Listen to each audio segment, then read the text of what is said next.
Allow me to introduce myself. My name is Tareq, and I work for a company called OpenCredo, which is a London-based consultancy. I'm Dominic Fox. I'm a senior consultant at OpenCredo.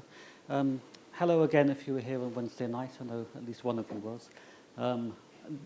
So, yeah, this is more the kind of background to the stuff I was showing then around the Kotlin API for Concursus. Okay, so we're going to talk about Concursus today, and we have a page with all the details, and that contains a blog, a technical paper, and it's an open source project, so you can go and find the code on GitHub. So the plan for today is I'll be presenting the sort of background of Concursus, what is it, why we created it, the main concepts. Then Dominic basically will go through a detailed example and will describe the programming model behind it. So that's roughly the plan. Okay. What is Concursus? So Concursus for us is a toolkit for processing and organizing messy data in a distributed context. We call it a toolkit, not a framework, because we basically provide you with different sort of modules that you can put together in different ways to accommodate the specific use case you have.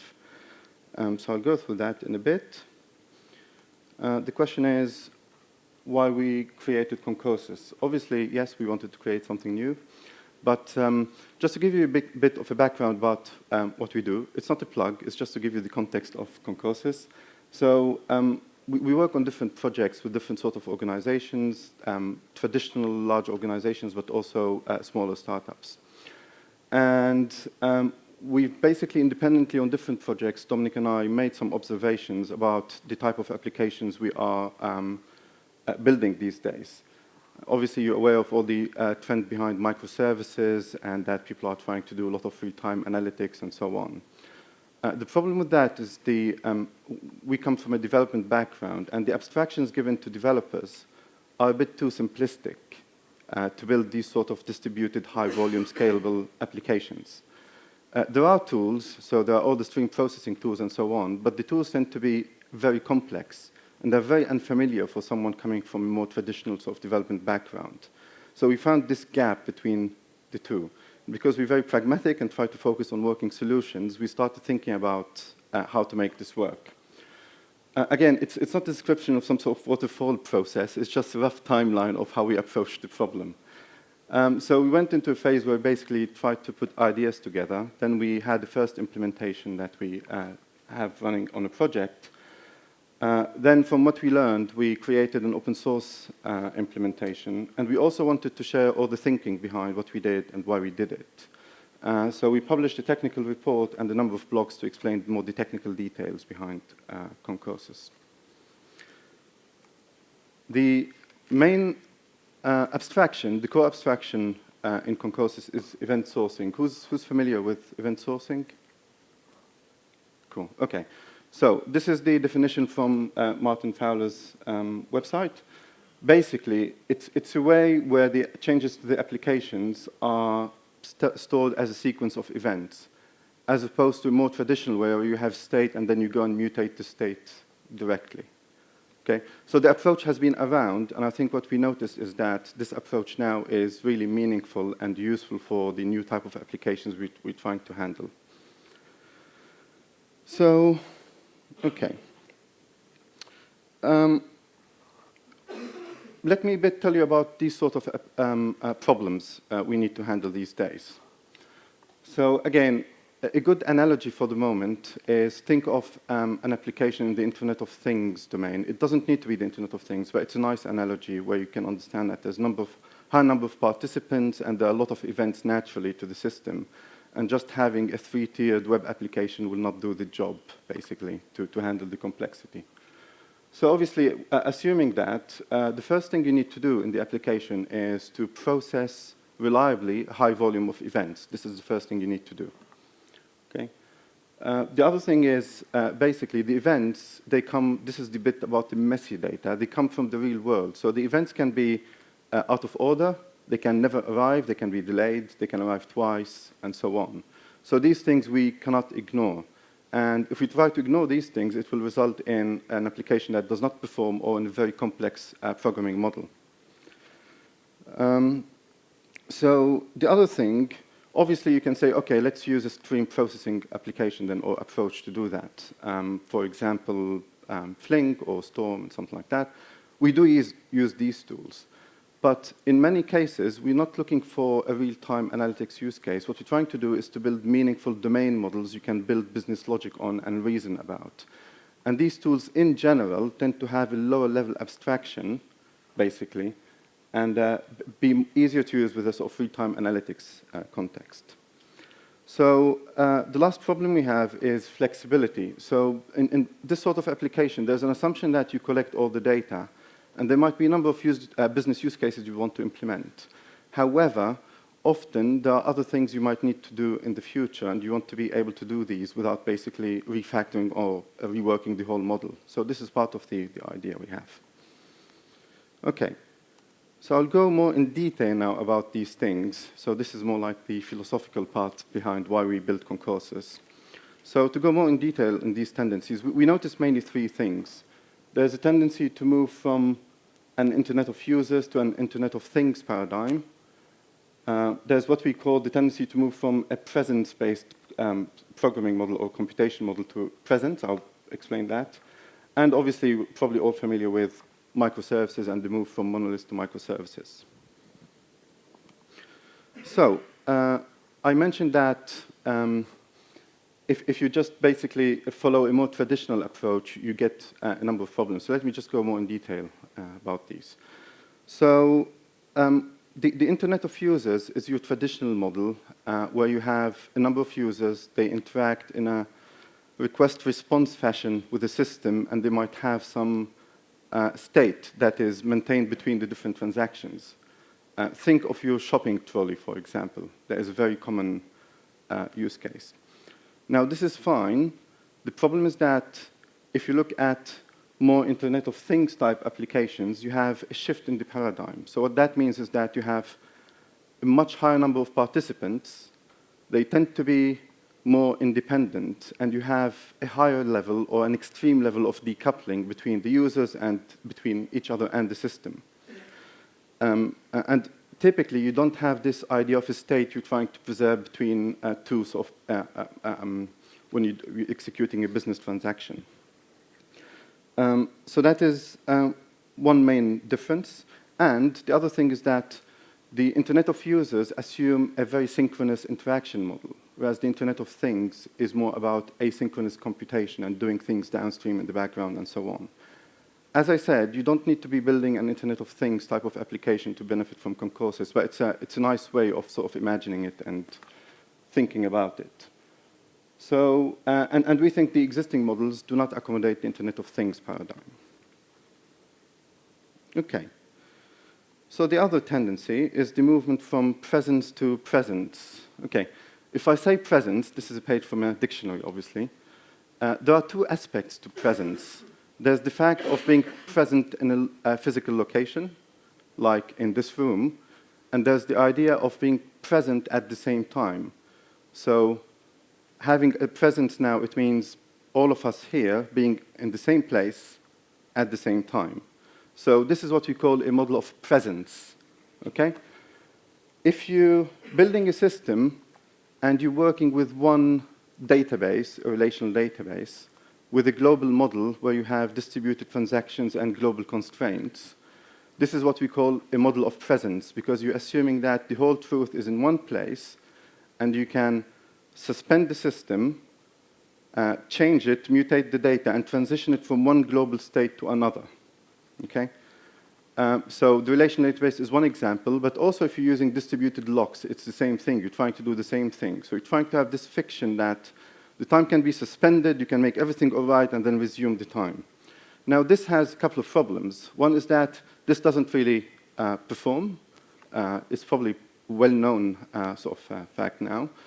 The other problem, if you have a system that is naturally event-driven, it's not sufficient just to ignore the fact that you have things that can arrive out of order in a repeated way, because these things will happen.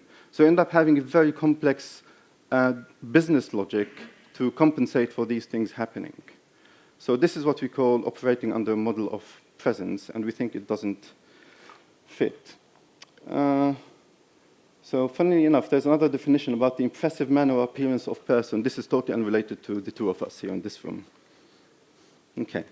So now, if we move to microservices, now microservices do not abandon totally the idea of this model of presence. But what you have is bounded contexts. So each microservice responsible for a well-defined part of the domain, and you have a small islands of presence that each service can control through a well-defined interface. So you have, for example, a user, and you have verbs on this user, and you can change it or update it, and so on and so on. And now, executing your full business logic is not about moving a global state from one state to another. It becomes about these microservices collaborating and actually moving the system, but each microservice is responsible for its own island of present. So you no more have this idea of having to have a global consistency across the system. Each microservice can ensure its own consistency and then communicate with the others. So yeah, again, these in domain-driven design, each microservice is responsible for part of the domain or a bounded context. Okay. So what does that mean? So applying that to our approach, plus event sourcing, and this is an example where we'll go through the example in detail, but we're assuming an application that needs to handle a number of parcels. So rather than having one model with the whole state synchronized, what we try to ensure is just basically sufficient consistency. So we have, each parcel has a history, and the history is consistent within this history, but we don't care about consistency across the different entities, basically. So when we get a new event, it's just appended to where it fits for its own entity. And therefore, you end up with this. So rather than just one global state, you can think of this as an infinite or highly scalable number of buckets. Each bucket is basically dedicated to one entity in the system, and the buckets are free to move or to be updated independently. Okay. So, obviously, once you do that, you have naturally an audit log of everything that happened in the system for each entity, and you are able to calculate downstream any other queries. So obviously, one weakness is that this will just tell you what happens. It's not very good to give you a sort of aggregation of the system. But with the flexibility side of our system, you can then have queries downstream to aggregate the data. What you can also do is just replay the history fully or partially if you want to reestablish the state of the system.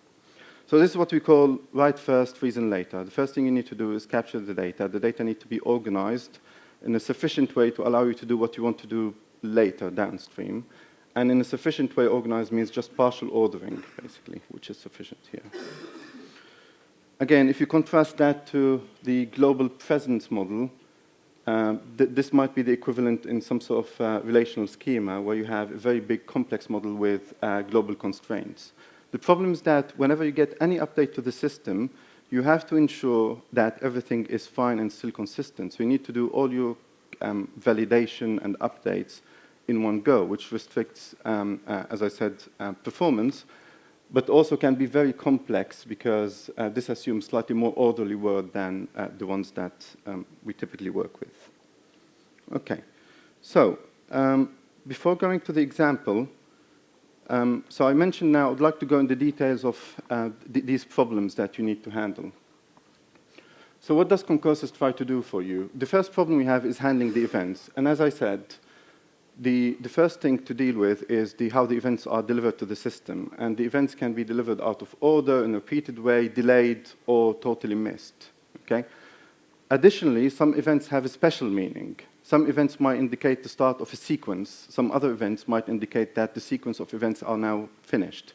And these things can arrive in any order as well. So these things we need to be able to reason about, and as Dominic will show in his examples. The other thing in this sort of system, if you're talking about a distributed system, are the processing guarantees. So ideally, what we want to have is exactly once processing guarantees. But if events are repeated, you need to be able to detect duplicates.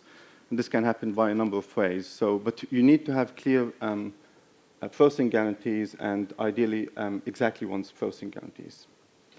So the last point is the one I explained on the previous example, which is the bit about ordering. So rather than enforcing global ordering, which is very expensive, it's probably sufficient to have just partial ordering and consistent ordering for each entity. And that is probably, it's a simplifying assumption, but it's, most of the time it's good enough and gives you this flexibility and the ability still to write business logic on each entity.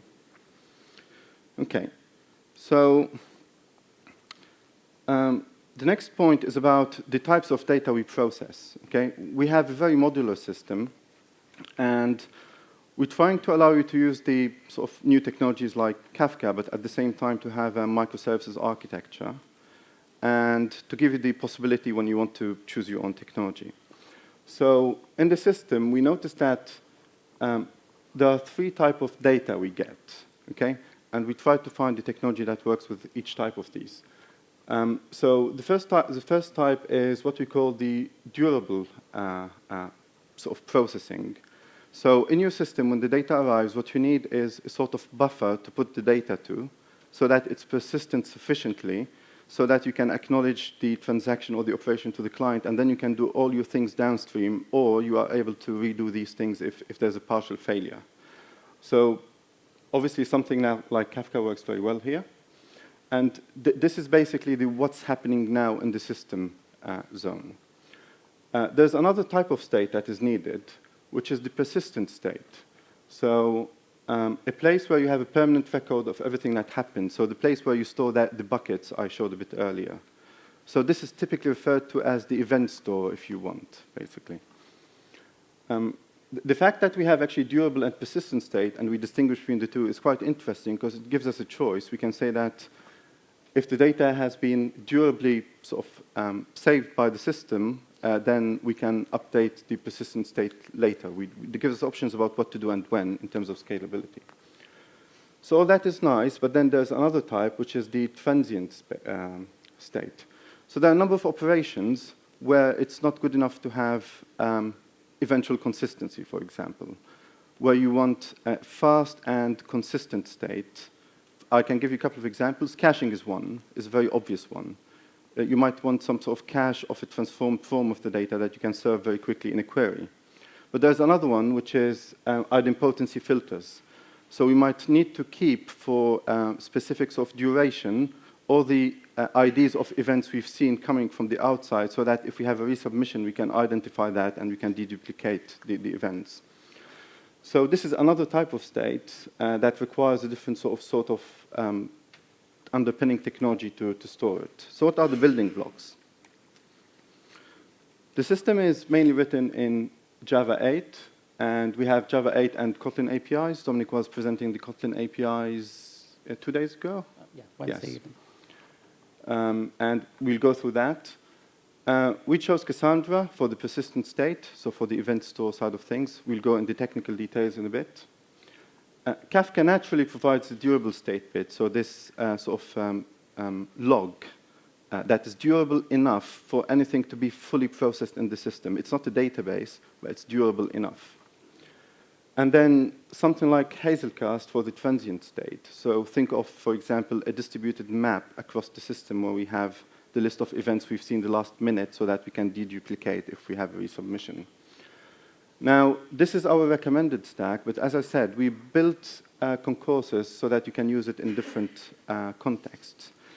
We have an implementation with RabbitMQ, AMQP.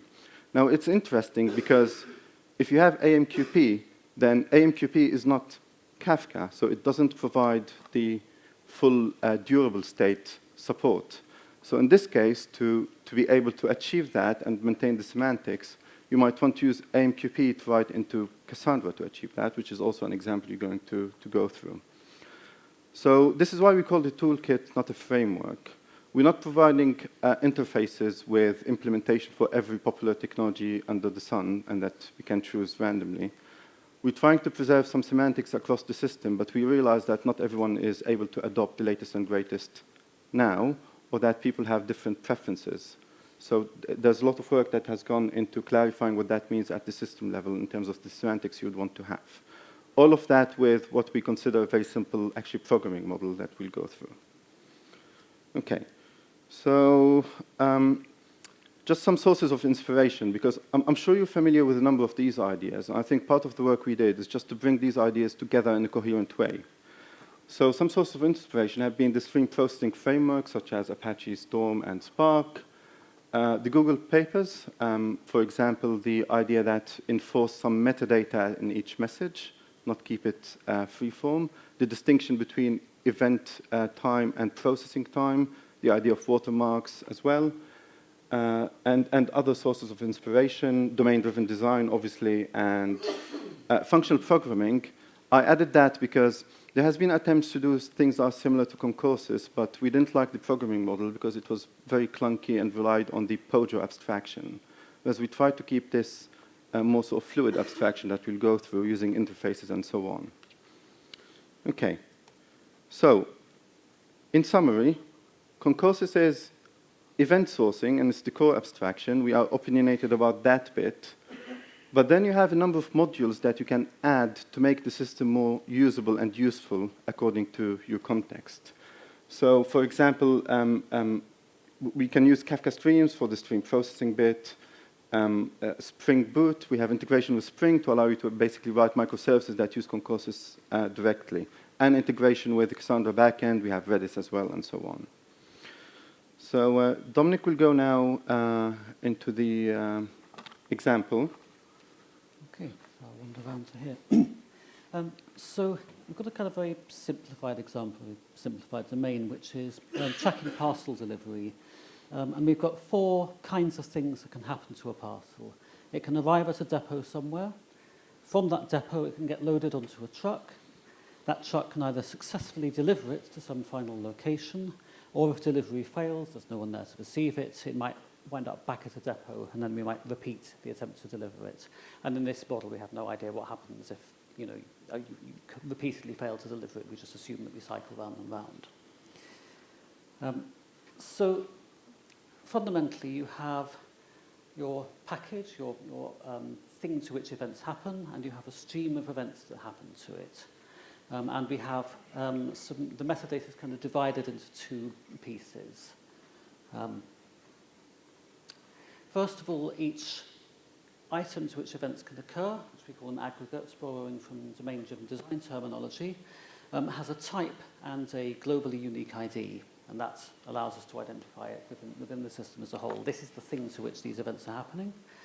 Each event has an event timestamp, which obviously says when it happened, and possibly some parameters associated with it. So if a parcel is received at a depot, we presumably want to know which depot it is. It's arrived at the Lewisham depot. If a parcel's been loaded onto a truck, then our parameter is the truck ID, might be the vehicle registration or something like that.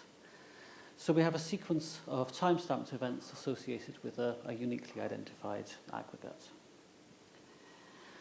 When we capture these events into an event history for that aggregate, it's much the same data, except that we also have a processing timestamp, which is different from the event timestamp. So the event timestamp is when does the source of the event say that it happened? And we expect event timestamps to be consistent for a given event source and a given aggregate. The processing timestamp is when did our system observe this event? And we can use the gap between the two to determine some kind of ad hoc watermark, some sense of what the latency in processing is. And we can use that to kind of shape processing windows, for example, if we're doing idempotency filtering or other operations like that. The other thing to notice is that the event history here is ordered with the most recent event first, which is an aspect of how things are stored in the underlying data store. Quite often we want to know what the most recent event on an object is, and so it kind of makes sense to store things in that order. So in summary, every event occurs to an aggregate, which is identified by type and ID. It has an event timestamp, which is generated by the source of the event. And every aggregate has an event history, which is a log of events ordered by timestamp, with an additional processing timestamp, which records when the event was captured. That's a kind of fundamental model, and it should be fairly obvious and trivial. So one of the things we have to do with events is process them in a way that maintains or recaptures their ordering. So we have a number of event sources, all emitting events in a particular order, and I've coloured them so as to indicate that the blue ones are initial events, they're the first thing that happens to the aggregate. The red ones are terminal events, they're the last thing that's ever going to happen to it, and the yellow ones are anything that happens in between. But once these all hit the network and are routed through load balancers and so on, the likelihood is that they'll arrive at event processors partitioned into leaves and out of order. So events for different things will get routed to different event processors unless we actually enforce some kind of routing by ID. Things might arrive out of order, and basically we've got a kind of a jumble of events from different sources.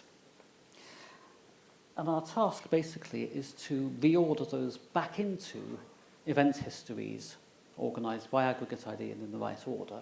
So we're basically sorting events into kind of buckets of event history. So our event log is partitioned by aggregate ID and it's ordered by event timestamp. And what we need is a mechanism to do that. So one of the ways that we can do this is by pushing things into Cassandra and making use of Cassandra's two-dimensional addressing. So in Cassandra, each kind of record within the system has basically two keys that identify it. You've got a partition key, which in this case we use the aggregate type and ID, which says what row the data is stored in. And that's also used to determine what node within the Cassandra cluster it's stored in, so it actually determines its physical location. You also have a cluster ID, which within a row identifies a cluster of columns, which basically gives us our record, our particular piece of data. And we use the event timestamp and something called a stream ID, which allows us to disambiguate timestamps coming from different sources. And we use that as our clustering key, and we ask Cassandra to order things by the timestamp in descending order. And what that means is that whenever we write into this table, things are routed first of all to a row by aggregate ID, and then placed within the row by a cluster ID, which is based on the timestamp. So Cassandra's data model kind of automatically orders these things for us, which is obviously very handy. So we've got a couple of different ways that we can manage our processing. One is if we're using AMQP. As events come into an event processor, we can first of all log them into Cassandra, and then we can publish them out to, for example, a RabbitMQ topic so that some downstream processing can occur on them. And with that model, we can then later on pull our ordered query results out of Cassandra and play them into some state model in order to retrieve an image of the current state of some aggregate. The only possible downside with this is that the events as they go through the RabbitMQ topic are still out of order. They haven't been through the ordering as occurs with the event store. So our downstream processing, again, will have to do some ordering on them in order to make sense of them. Another possibility is that we can publish our events onto a Kafka topic and then drive writing them into the event store and downstream processing off the same topic. We have an event store listener that picks up events from Kafka and writes them into permanent storage, and we have other downstream processors also running off the same topic. And this is quite appealing because it means that from the point of view of the processor, all it needs to do is to have written the event into the Kafka topic, and its work is done. It can go back to pick up another event from the incoming stream. And our downstream processing then can include things like indexing events or building up query-optimized views of aggregates for later use. So in summary, in our processing model, events will arrive, we assume, partitioned and interleaved and out of order. They're sorted into event histories by aggregate type and ID. They're sorted within event histories by event timestamp and not by processing timestamp. This is important because if events arrive out of order, we want to put earlier events back in the right place. We don't want to be, if we use processing timestamp, then events from earlier in the history will be placed at the end of it, and we won't get that kind of retroactive information effect. And our event consumers are going to need to take into account the possibility that the event history might be incomplete at the time it's read. In other words, we might get later information which changes our view of the state of something. In which case we might want to consider using a watermark or some kind of window to give incoming events time to settle. And even if you do that, you will also have to cater for the possibility that events will arrive so much out of time that you simply have to reject them and compensate for the fact that they're treated effectively as if they've been lost. So there are some complexities in the sort of time domain here, which you need to keep in mind. Okay, I'm going to go on and talk about the programming model. So this is how we've made life easier for programmers to emit and consume events. So the core metaphor, assuming that we've got a stream of events, is that we have a consumer of events, literally in Java 8. That's the interface. So something that simply consumes events one at a time. And if we want to emit events, what happens is you give me a consumer of events, and I call the accept method on it to send events to it one at a time. So given an event consumer, which we've got from somewhere, we construct an event, package received, giving it an aggregate ID, a stream timestamp, the name of the event, and some attributes associated with it, and we hand it off to that consumer. And once that method call returns, we know that the event has been received by the system and will subsequently be written into storage, and all of the downstream processing will occur. We don't guarantee that all of the processing will have occurred by the time the method's returned. So the method might simply be pushing something onto a Kafka topic and then coming back.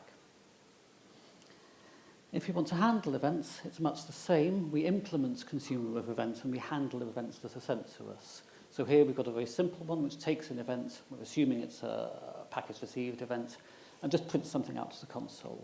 And once we've got that handler, we can pass it into our write events method, and the event will be sent out to it.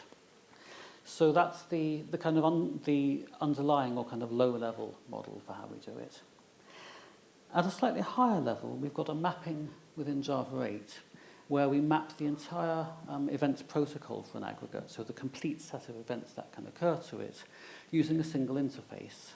Now, some systems do this by having a separate POJO for each event type, and may or may not have them all kind of inherit from the same class.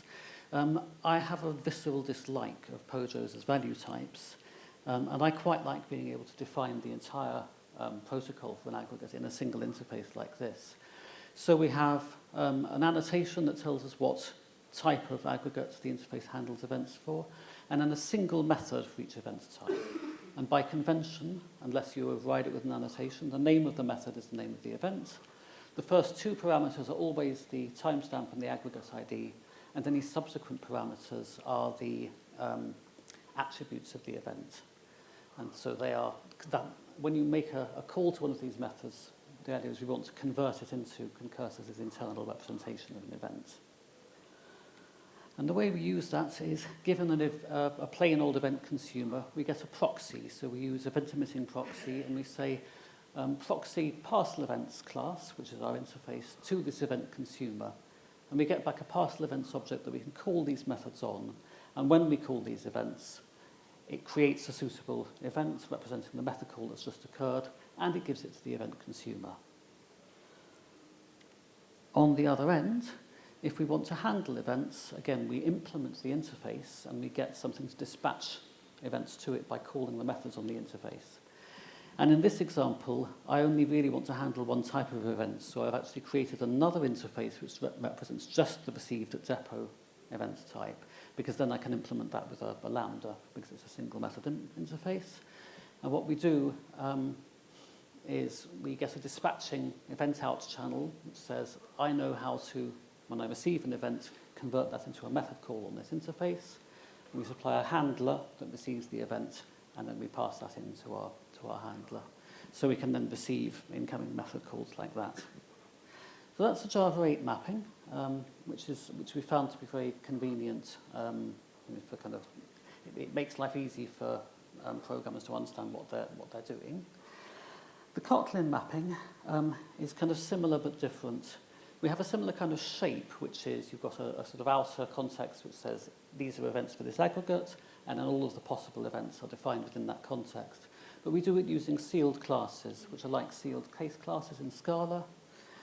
So the idea is that with a sealed class, the only possible subclasses of that class are those which are defined within the scope of the class. It's a bit like having an enum. So we know that the only possible implementations of parcel events are these 4 classes: received at depot, loaded onto truck, delivered, delivery failed.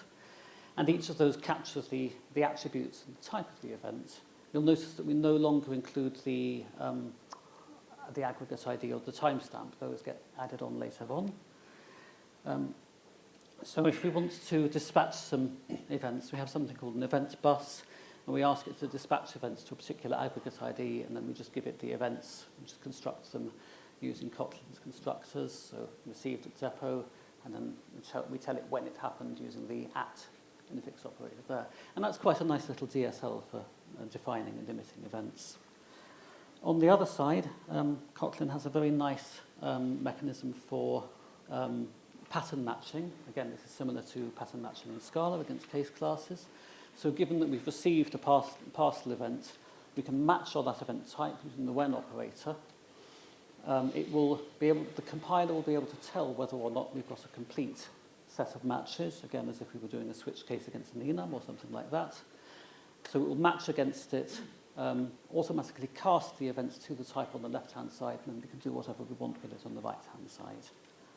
So that's kind of a neat API for Kotlin. In between emitting and receiving events is where most of the interesting stuff happens. So we have what I call event handling middleware, which is basically a chain of event consumers that transform, route, persist, and dispatch events. So a single event submitted to this chain might be checked against an idempotency filter, like a Hazelcast distributed cache. It might be serialized to JSON. It might be written out to a message queue topic. It might be retrieved from a topic and deserialized, persisted to an event store like Cassandra. It might be published to some event handler which maintains a query-optimized view of part of the system, or it might be published to an event handler which maintains an index of aggregates by event property values, so parcels by depot ID if we want to know where our parcels currently are, or if it was light bulbs, it might be light bulbs by wattage or whatever. So automatic indexing is kind of a useful thing that we can build off the back of this model. Okay, I'm going to hand back to Tareq to talk about some of the future directions that we have. Okay. This is the last slide, by the way, so lunch soon. Okay, so there are a couple of things we're looking into. Kafka Streams was announced after we developed most of Concursus, and I was very excited about that, because it's really the perfect fit to underpin the Concursus logic. So we're looking at closer integration with Kafka Streams and using some of the lower-level sort of features like the local storage and the table and log abstraction, basically. Look how we can take advantage of that. So on the technical side, but at the sort of system side of things, as you saw, one weakness is that the events are organized by siloed buckets, which means that when you want to write queries that are across the system, then the exercise is left to the reader. It does work, and we tried that a number of times. There's a lot of work that needs to be done, and you need to think about the semantics of what you're doing. So looking at ways of basically implementing narrative threads as in threads, timelines, or lines rather than threads, across the event histories to be able to reason at the system level and write interesting queries. So you can think about it, Concursus does a lot now to organize the data that you get, but we haven't told the story behind the entities yet, and this is what we're looking into.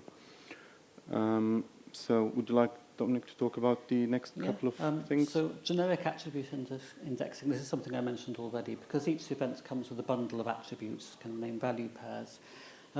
We can drive an index off the back of that. We can say for each event, are we interested in this particular attribute and this particular type of event? Is the value that we have for it newer than the older value that we have for it? If so, update our index. And then we can say, okay, give me all of the package IDs which are currently in a depot with this depot ID. So it just gives you some kind of search functionality based on the attributes you're putting into the system. State management and caching is quite an interesting one, because we can construct the state of an aggregate by replaying its event history in some kind of state model. A logical thing to do is to actually keep a cache of the current state, and then when an event comes in, say, again, is this event more recent than the last event we have in the system? If so, update the state. If it's older, then we need to go and fetch the state history, insert this event into that history, and then rebuild the state based on that. And of course, if we don't have any state in the cache, then again, we need to load the history from the persistent store, write our event into it, and construct the state. But that then gives us the ability to query the state of an aggregate directly, pull it out of the cache if it's actually in there, and also we can use the state transition model to validate events. So we can say, actually, this event isn't valid for an object in this state and refuse to process the event at that point. And finally, improved cloud tooling. At the moment, if you want to run up Cassandra and a Spring Boot service based on Concursus and a Kafka topic and so on, you have to know how to do all of that yourself. And we think it would be quite neat to have some Terraform scripts, some Ansible scripts, and some kind of general kind of quick start stuff, maybe even some vagrant boxes that would help you get started quickly with a Concursus-based system. Yes, the workaround now is using something like Docker and Docker Compose to start these things on your machine in the background, and this is sufficient to have a full environment and to try it and develop against it, but you still need to do a couple of things manually. And we're looking at a more coherent approach where you get something out of the box that is actually meaningful to make it easier for everyone to try it, hopefully. So thank you for listening, and thank you very much. Okay, thank you.